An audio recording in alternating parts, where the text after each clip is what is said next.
Hi, this is Dennis Fassett. Welcome to another installment of Cash Flow Mercenary Television. I tell you, I used to be the biggest proponent of Section 8 renters and Section 8 program out of anybody. I wrote about it in my book favorably. I have Section 8 tenants right now. I really enjoyed, I've had, on balance, a good experience with the program, good experience with most agencies. And, a couple problems, but that's the way it is for all of them. But I tell you right now, the Westland Housing Commission and their director, Joanne Inglis, is making me change my mind about dealing with Section 8 ever again. Let me tell you the story. As a follow-up to the stories what I've already told you, had a tenant move in a year ago, December 1 of 2008. Prior to that, the Westland Housing Commission sent their inspectors over, did the inspection, passed the inspection. The tenant was allowed to move in, and I was allowed to get paid. Tenant initially decided they were going to renew for another year. So Westland sent their inspectors back over. They'd re-inspected, found a couple of issues, 3 or 4 things, most of them minor, one of them major. The tenant had put a couple of big cracks in the main picture window, and a couple minor things. So subsequent to the inspection coming in, the tenant decided they were going to move on to someplace else, and they gave me notice. Well, I contacted the tenant, and I contacted the Westland Housing Commission and told them that the damage to this window far exceeded the tenant's security deposit, and that I expected the Westland Housing Commission to hold to their own guidelines, which state that all damage needs to be paid for in full prior to a tenant getting before the housing agency will pay to put a client into another Section 8 housing unit. Okay, so she's got to square up with me before she can go somewhere else. Well, I've been going back and forth now with Joanne Inglis over at Westland now for a week and a half or 2 weeks, and now she's denying that it's her responsibility to hold the tenant's feet to the fire on this.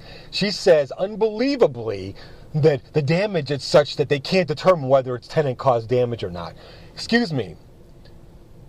The inside pane of a big 2-pane picture window is broken in 2 places. The inside pane. She's claiming that perhaps it just broke and it's the landlord's responsibility to fix. Well, I don't know, if Miss Inglis has ever owned rental property or not. Probably not. But I've never had a picture window at any of my houses or the apartment building just break for no reason.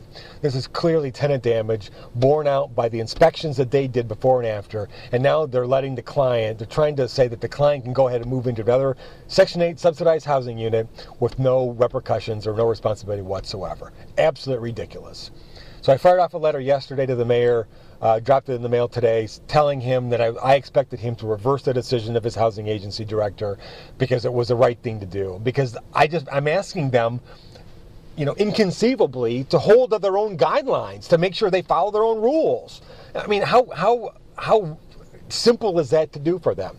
I don't know. Anyway, I fired a letter off to the mayor, dropped it in the mail today, asking him to make sure that he's holding the tenant the tenant and his director to their own rules. I mean, it shouldn't be any more complicated than that.